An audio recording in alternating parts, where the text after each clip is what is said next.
Hey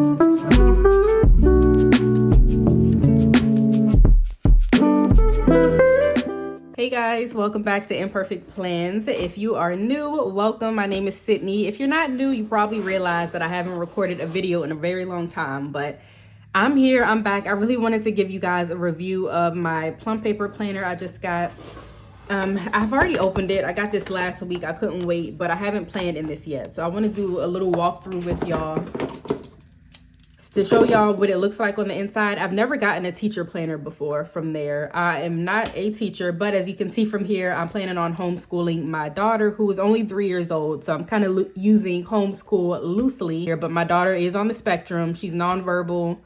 She has level 3 autism. So her learning is going to look a little bit different than your 3-year-old child. But I wanted to keep my daughter on a schooling plan only because we just recently had to stop her ABA therapy. She was on full-time in-home ABA. We had to stop it, and I really don't want her to fall behind on anything. So I want to try to keep up with some things. And here, I got this planner from Plum Paper. If you don't know, you can get fully customized planners on their site. You can customize it both on the outside, on the inside. I decided to choose the soft cover planner. I didn't do the hard cover because it was just too expensive, and the hard cover didn't offer this design. I really like this, y'all. It's so pretty. I didn't know if I wanted to use it for my everyday planner or for this one. Everyday planner, I'll probably just end up making one at home myself because I don't want to spend the money on one. These planners can get a little pricey, but I decided to get this one. It's just a 6-month teacher planner. I forget which layout it is. You have to select the themed planners and then go to the teacher planners. And there is a specific layout. I'll put it here. It's one of the vertical layouts. I'll show you in a minute. But let me just do a quick walkthrough with y'all. I want to do a plan with me too when I start actually writing in here, but I figured I'd show y'all the empty layout first. So it starts with your year at a glance for 2025. Mine starts in January. And then you have the special dates pages. I'll probably use this for like planned field trips. And yes, you will be going on like actual field trips with other homeschool kids. We have a community in my city that I live in that you can sign your kids. It's actually a Facebook group that I found, but homeschool parents kind of get together to send their kids on field trips together and different events so that even though your child is homeschooled, they can still be around other kids and things like that. So I'll probably plan stuff like that in here. I don't know if I'm going to do her actual full lesson plans within these little small boxes, but this will mainly be used for like special events and activities we're doing. And then here, I'm going to plan out all of her learning activities. So you'll see once I open to the actual weekly layout, but I'm going to put like her learning activities all here. So learning activities will be things like ABCs, numbers, colors, animals, body parts, all things like that. I'll write a list out here so that when I'm ready to choose one of the learning activities for the week, I can just pick from that list. And then I'll have her fun activities, which will involve some form of learning, but fun activities can be like doing bubbles, chalk, outside, any type of outside activity, indoor stuff like coloring, painting, arts and crafts. We'll put that in the fun activity section. I'll put all of her like goals that I want her to accomplish, habits I want her to change. All that stuff will go into these boxes here. And then we'll get right into the monthly layout. I love Plum Paper's month at a glance page, y'all. It's so cute.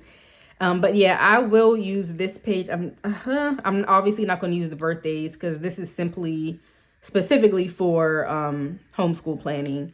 I'll definitely put like events here if we're planning on doing any activities, trips, field trips. I'll put that here. Things to remember, maybe major to-dos I can put here on this page.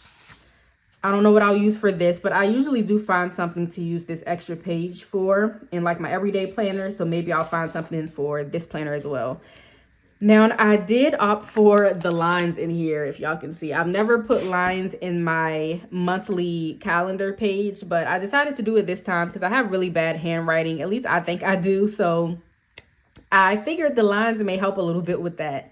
But again, I'm just going to put all, you know what? I was thinking about putting her major learning plan. So whatever I'm doing for her learning activity that day, writing that in here so that at the end of the month, I can see like a quick glance of what we did for the month. So I know how to format the next month, if that makes sense.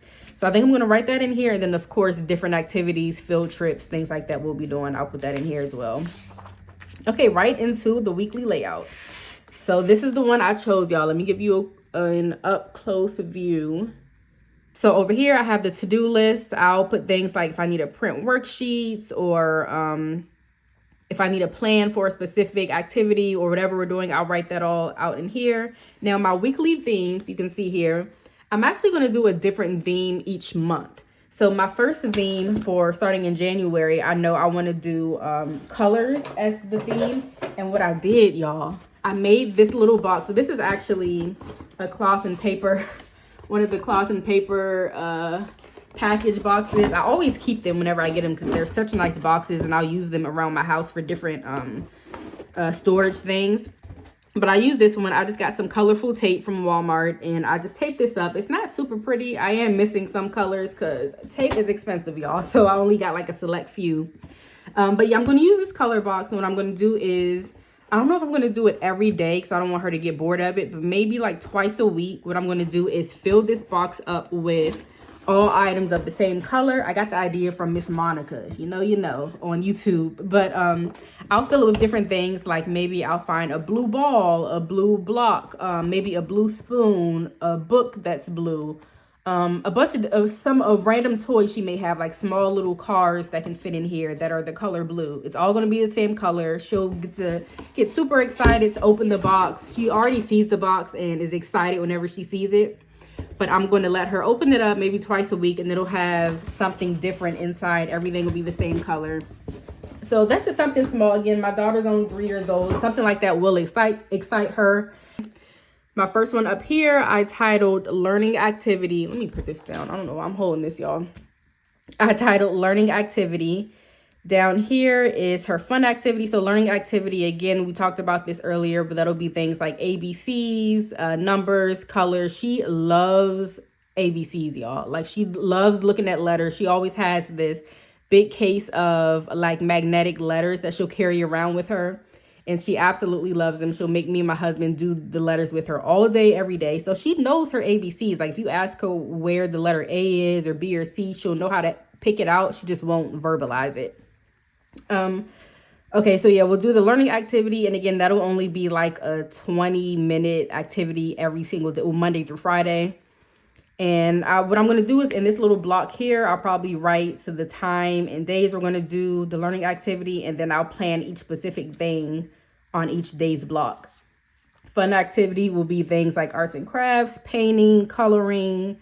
We could do some outdoor things. I do have a separate box specifically for outdoor activities.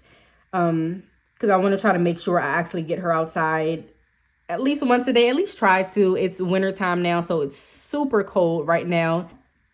And then I have a free play block here. I'm not planning any free play, but I just want to make sure she just has time to just play by herself without having to focus on a whole bunch of learning and things like that as well throughout the day. And then for her speech therapy, the only reason I'm doing this stuff, y'all, again, we had to stop ABA therapy.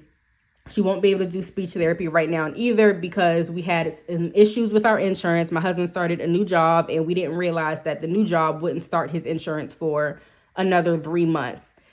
And yeah, so we're just going to have to wait on that a few months.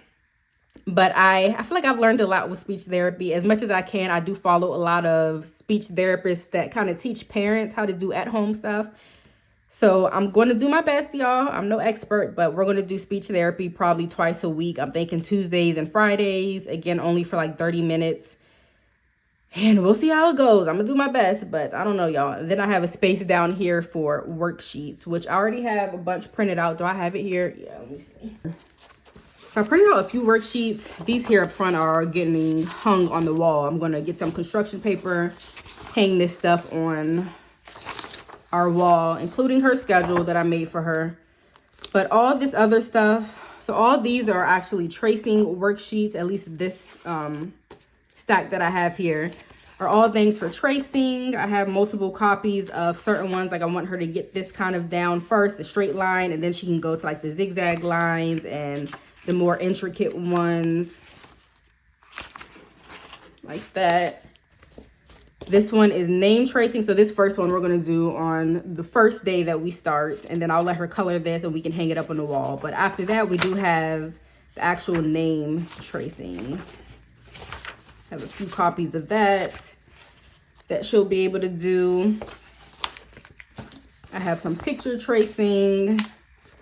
And then more, this one is a little bit more skilled. So we're going to wait to do this one for a little while, but I at least have them printed out for when I'm ready. And then the rest are really just like coloring pages for the most part. I have an ABC coloring book. And then back here, what is this? I think this is just a regular coloring book. It'll tell you the specific color to color each item. So that's all I have for her age range and her level that she's at right now. I think stuff like this is perfect for her, and she'll enjoy that because she loves the color. Now, the Plum Paper teacher planners come with free extras. So you get the My Class tab here. And this one you can put, so this is really good, especially for actual teachers who are in school. Now for homeschooling, you're not probably going to use majority of these sheets, but the goals one, I think I'll end up using the personal goals, organization. I think I for sure will end up using that one. Monthly themes, I 100% am going to use this section as well. My class schedule, I don't know. I guess, I mean, I'm going to have certain times that I do certain, activities. I guess I could use this. Student, no, because I just have one. Just one student, and I already know all her information, so won't use that. Field trips and special events, that'll be a good one, even for homeschooling. Volunteer list, maybe not. Student birthdays. I'm just showing you guys this again if you're using this as a teacher planner for like in-school teaching. Classroom resources, classroom expenses. If you're a teacher and you're spending your own coins, for sure use this so you can keep track. Parent communication, behavior log. I think I really want to track my daughter's progress somehow. I don't know how I'm going to do that, but I don't think this is a good format for me to do that anyway. But I want to track like how much her focus I'm getting during each of the lessons we're doing. If we're making any type of progress, or if we're not, if she's having tantrums, I want to be able to track that somehow. So maybe I can try to use this, but I don't know. It's looking like there's not enough space, especially in this behavior section here. Okay, professional development here, and then just some project ideas. And then here is a space for next year's goals. And then I'm pretty sure this checklist section here comes free as well with the teacher planners. You can use it as a grade book. I've always gotten the checklist pages in like my everyday planners before, because I would use them to track or to plan out like my cleaning schedule, maybe even my social media content and things like that. But I don't know if I'm going to end up using this for this homeschool planner. And then I did add these extras here. I got some notes pages. I think I just have 20 pages of notes in here, front and back, I want to say. So I think that'll be helpful if I want to plan some things out. And then I did add the to-do pages as well, which I really love. I love these in my personal planner. You can see I've already started kind of writing out the different things I want to put on each of the pages. And that is really it. You have the 2026 year at a glance here at the back. And it did come with some free teacher stickers, which I thought was really cool. And yeah, I think that's it. So I thank you guys so much for watching. I hope you guys have a great school. It's not even the beginning of the school year. Okay, well, I know the school year technically starts in August. If you're homeschooling though, I don't know, it could be different for you. I guess you technically can choose whenever you want for your planning. But that's all for today's video, you guys. I hope you guys have a blessed week, and we will talk next time. Bye.